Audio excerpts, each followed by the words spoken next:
What's up everybody? Hope you all are doing well out there.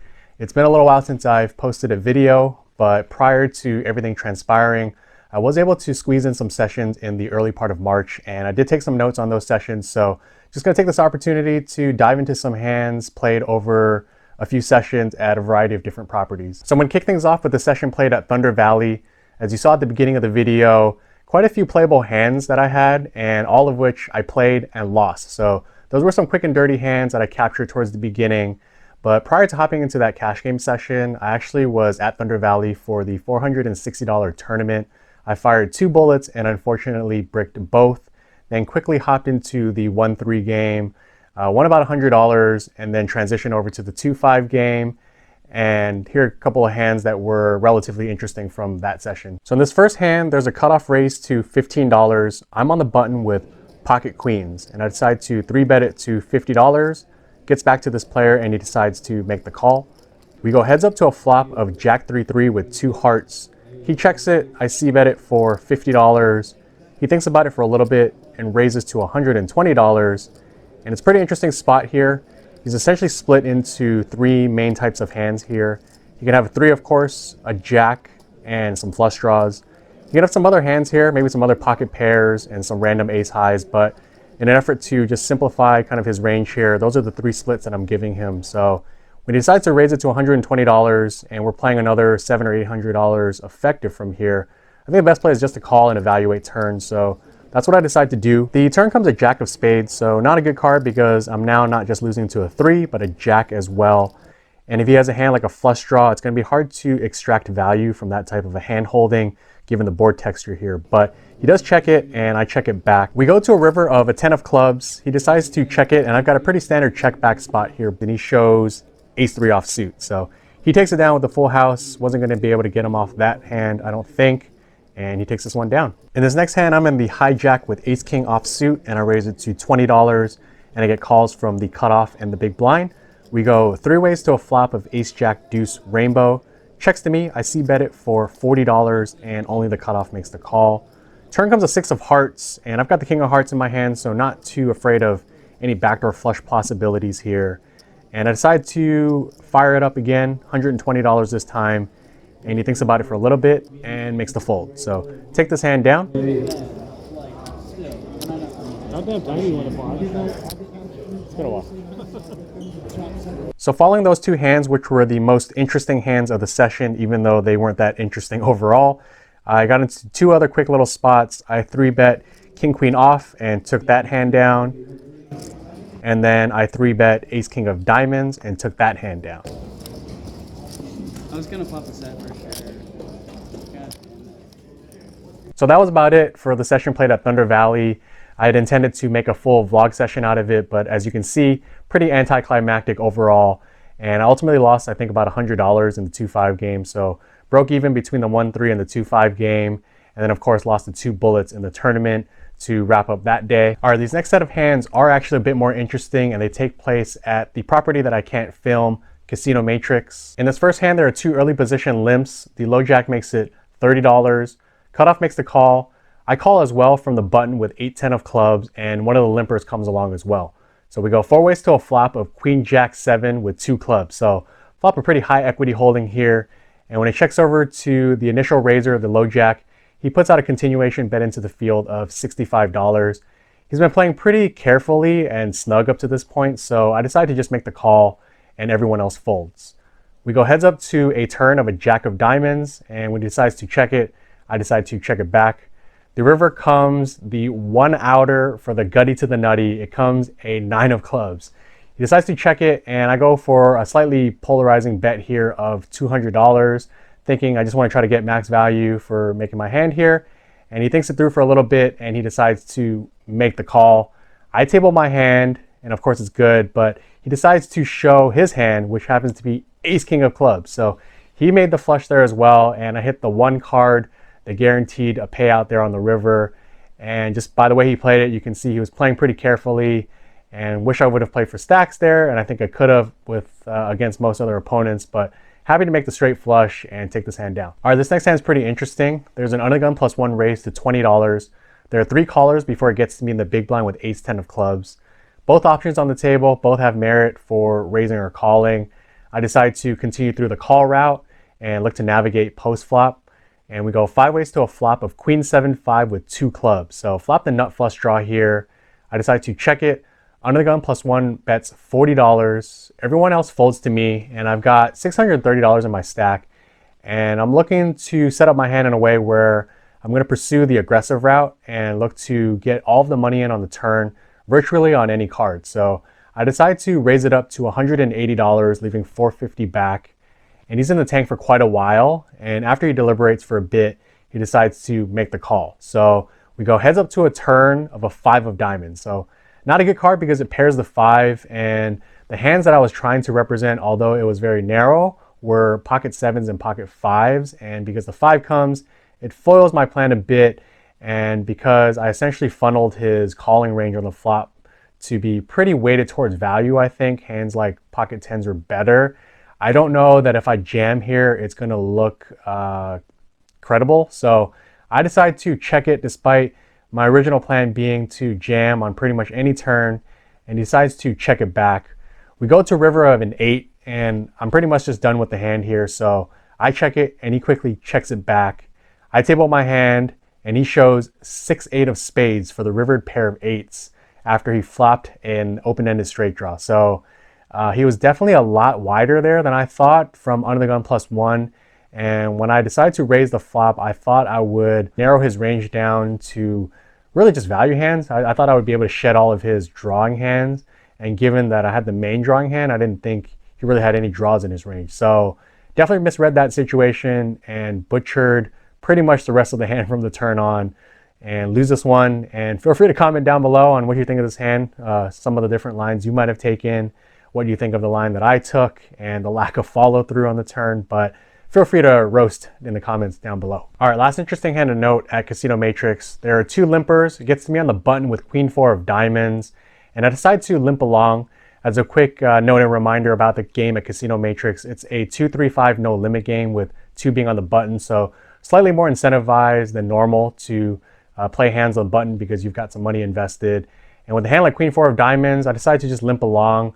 I think you can definitely raise sometimes if you want to pursue the aggressive route, but looking at just playing position here, and it gets to the small blind, and he raises to $35.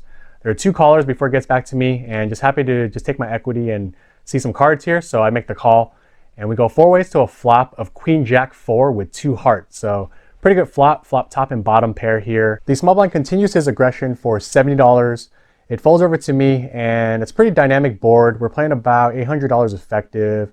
Can either try to pile in money on the flop here or look for some safe turns to do that instead. I opt for the latter, and I just make the call.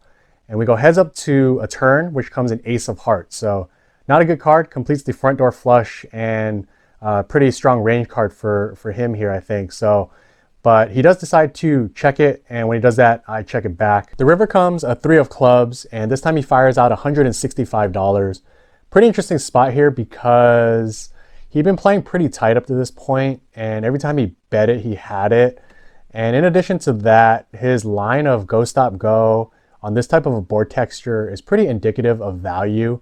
He's not really going to have any bluffs on this board, and his weakest value, I think, is going to be ace-king. But after thinking about it for a little bit and trying to level myself into seeing if this player is capable of making unique plays of maybe a hand like pocket kings with a king of hearts and having that be some sort of a weird merge bet, I level myself into a call, and he tables ace queen offsuit for top 2 pairs. So after seeing that hand and some other hands that he played after where it was just purely value, clearly the wrong call on all levels, not just from reading him incorrectly, but on that specific board with so many high cards and flush possibilities, it's just very unlikely that he's going to be bluffing in that spot. So those were the notable hands played at Casino Matrix. Pretty interesting spots. Definitely learned a few things along the way, and ultimately booked a $600 loss in that session. All right, just one more hand to note, and this was at a session played at Graton Casino on a Friday. It was actually the Friday right around when the pandemic really started to escalate. So I also took some additional precautions and decided not to vlog that session. Didn't really want to be touching poker chips on my phone at the table and trying to record, but I do want to mention one really fun hand played at this table. It was a really fun lineup with two gentlemen in their 50s or 60s, and they were playing pretty fun and action heavy because they were consuming quite a few beverages and not really caring about money. This hand starts when I'm in Under the Gun with Beauty and the Beast suited in hearts. I raise it to $20.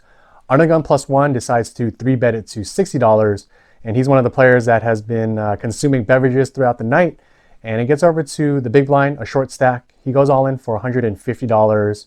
I'm playing about 1,000 effective with Under the Gun +1, and decide to just make the call here. Obviously, I'm running the risk of him coming over the top pre-flop here and pushing me off my hand, but given the game flow dynamics, I didn't think he was going to do that, and that was confirmed when he just continued through a call. So we go 3 ways to a flop, which comes Ace Jack 10 all spade. So I flop Broadway here, but it is an all spade board, and obviously drawing dead to a flush here, but I decide to check it, and he goes all in. He pushes me all in right away for $850.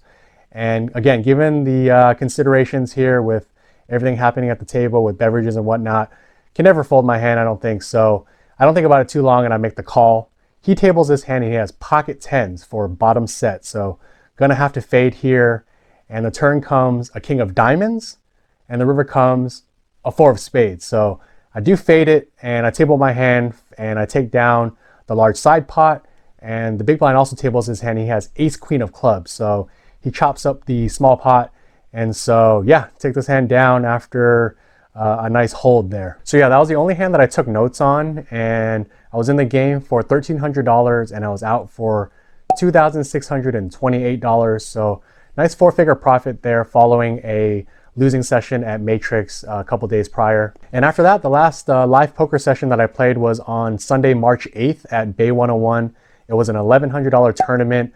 216 players, and I got 55th place. And despite going relatively deep, 55th out of 216 is not bad. It only paid 27 places though, so despite the efforts, didn't get any money for that finish. So yeah, that wraps it up for all of the notable poker that I was able to play prior to all of the shelter-in-place orders and all the card rooms closing. I've been spending a lot of time just at home, doing what I can to also help out my folks who are obviously up there in age and more susceptible to this particular virus. So doing what I can to help them out in terms of grocery shopping and that sort of thing. Aside from that, just been at home, watching a lot of TV and YouTube like I'm sure many of you are. A lot of what I've been watching are videos that are highlight reels and compilation videos of tennis and basketball being my favorite sports. And it made me think a little bit. I have reached a relative milestone here for the channel. 50 vlogs since starting this project in October of 2018. So about a year and a half, and I was trying to think of different creative ways to put out a video, at least one more video, before going on probably a pretty long hiatus depending on how this thing plays out. But wanted to kind of take a trip down memory lane, and I've put together kind of this little recap of all the first 49 videos leading up to this one. So I hope you enjoy that, but also in the meantime, I hope everyone stays safe and healthy out there, and I'll see you all on the next one. All right, first time here at the Graton Casino in Hawaiian Gardens, California.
Got the saddest way to use it. No lights in these bus.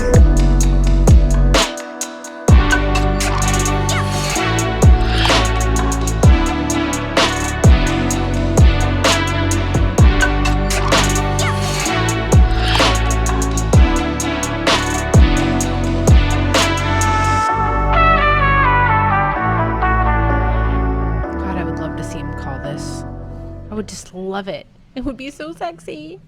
He wants to. His spidey sense is tingling here. But it just feels so bad if you're like, I'm going to bluff call. And Mike's just like, quad aces. And you're like, okay, yeah, that's good. Do it, do it, do it, do it. Show us, Andrew. Get sexy with it. Do it. I'm too sexy for this call. Too sexy for this call. Andrew, the bet isn't small. You will be my new hero. No, please, Andrew. Come on, Andrew, you can do it. Don't think too long to where you think yourself into a fold here. Think wrong. Think Just wrong, think wrong. Just do it. No gamble, no future. Please. Pretty please. He can't do it. Mike gets it through. You suck, Andrew. So me and Andrew were playing in a hand, and this move has only been pulled on me, like I told Andrew, one time in my life. Jungle Man pulled it on me at the NBC Heads Up a long time ago. Somehow I folded the hand because he's a fish, and I thought there's no way he could pull this move off. I didn't think he was a good enough player. Still not sure if he is, but probably not. I was impressed with the move. He showed me the hand, and people show me their hands when they bluff me all the time, but I respect this play because it was a tough play for him to make, and yeah, he got one. So good hand, Andrew. You still fucking suck.